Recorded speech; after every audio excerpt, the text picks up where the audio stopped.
Bonjour à tous et bienvenue dans cette vidéo. Je suis avec Véronique Baudou. Bonjour Véronique. Bonjour Alexandre. Aujourd'hui, on va parler de libido. Ça, c'est très important dans le couple. La libido, c'est un moteur, oui, dans le couple, en effet. Est-ce que tu pourrais te présenter, s'il te plaît, aux personnes qui ne te connaissent pas encore? Je suis médecin généraliste depuis 25 ans, presque. Parallèlement, j'ai fait une formation en homéopathie et puis en acupuncture, en bioénergie. Et puis, quand je me suis rendu compte que la thématique du couple était importante dans la vie des gens, donc il y avait toujours une interférence entre leur couple et leur santé médicale, j'ai fait une formation en sexologie et puis en coaching de couple. La première question qui me vient à l'esprit, c'est qu'est-ce que la libido? Comment on pourrait, en une phrase ou deux phrases, si on pouvait donner une définition, est-ce que c'est que l'envie de sexualité? Est-ce que ça peut être aussi l'envie de câlin, de tendresse? Je vais encore aller plus large que ça. Ah, génial. Pour moi, la libido, c'est l'élan de vie. D'accord.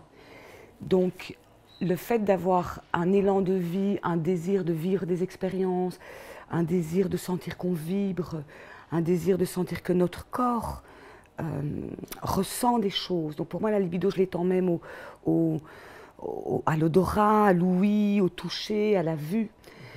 Et du coup, forcément, si on est attentif à nos sens, on va avoir un désir sexuel. Mais à la base, les troubles de libido vont plutôt toujours venir d'un manque d'écoute de l'ensemble de ses sens. Donc on n'est pas aussi en vie qu'on le devrait. Alors du coup, j'en reviens à une question parce que ça m'est arrivé plusieurs fois que des hommes me disent, ils me contactent en coaching en me disant Alex, j'aime ma femme, mais je n'arrive plus à retrouver mon désir de il y a 10, 15 ou 20 ans. Aujourd'hui, nous sommes rentrés dans une vie sexuelle platonique. Comment on peut expliquer une perte de libido? Alors, dans le cadre du couple de longue durée, oui. Donc je ne parle pas d'éventuellement de troubles de la sexualité. Ici, on est dans le cadre d'un couple de longue durée. Pour moi, il y a deux facteurs. Le premier facteur, c'est lorsque la relation s'est installée, l'homme essaye de se conformer aux attentes de la femme au niveau des valeurs morales, au niveau logistique, au niveau de l'organisation de la famille, etc. Ce qu'on avait vu ensemble dans la précédente Voilà, vidéo. dans la première vidéo. Et donc là, forcément, quand l'homme a l'impression qu'il doit répondre à des attentes, il est un peu en position, comme le petit garçon face à son institutrice. C'est pas très sexy. D'accord. Donc il y a cette partie-là. Et puis, il y a la deuxième partie qui, à mon avis, et qui est présente dans plein de domaines. C'est lorsque quelque chose est acquis, on ne le désire plus. Je crois que la clé de sagesse dans toute la vie, c'est de continuer à désirer ce qu'on a. Mais quand on a un ou une partenaire, c'est acquis, voilà, on est ensemble, on vit ensemble, on a des enfants, on a signé le contrat. Voilà, il y a moins de cette distance entre ce que je veux et l'objet de mon désir. Et tout l'art est d'apprendre à désirer ce qu'on a. Très très intéressant. Alors du coup, je discutais avec d'autres coachs. Je sais que c'est pas possible de donner des solutions pour tout le monde parce que chaque cas est spécifique. Mais est-ce qu'il y a un conseil que tu retiens fréquemment quand tu parles de sexualité ou de libido avec les hommes ou les femmes que tu as en consultation? Alors, avec les femmes, ce que je leur dis souvent, donc toujours dans le cadre d'un couple d'un certain temps, oui. C'est utiliser votre imaginaire pour vous mettre dans le rôle de « il n'est plus là, il est parti, il a une maîtresse, il est mort ». D'accord. Souvent, c'est très magique. Si on imagine ça, on recommence à désirer ce qu'on a. Parce qu'on est tellement habitué à ce qu'il soit là, il est là tous les jours à côté de moi, il rentre tous les jours du boulot.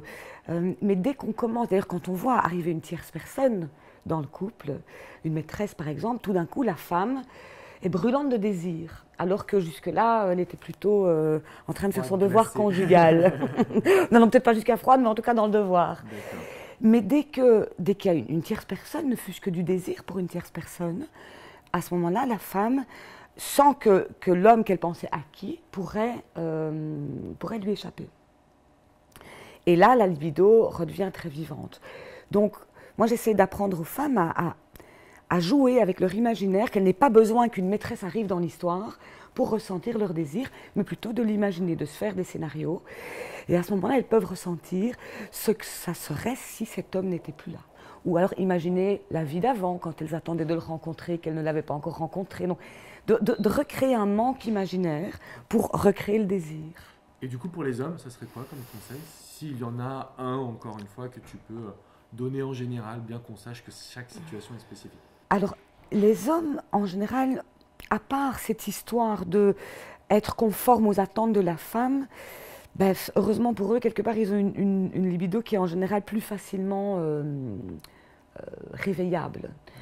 Parce que hormonalement, normalement, ben, un homme a des érections tous les jours. Chez les hommes, quand il n'y a plus de désir pour sa femme, on est souvent dans des choses un peu plus complexes, des troubles relationnels un peu plus complexes.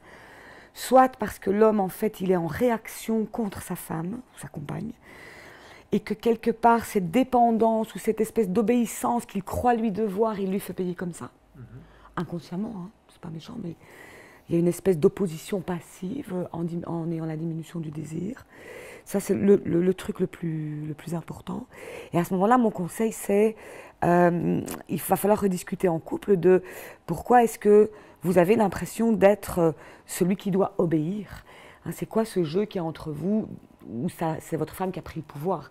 Et quand la femme a pris le pouvoir de façon un peu trop forte ou que l'homme prend ça d'une façon, hein, que c'est trop fort pour lui, bien souvent à ce moment-là, il va le faire payer physiquement. D'accord, ok, très bien.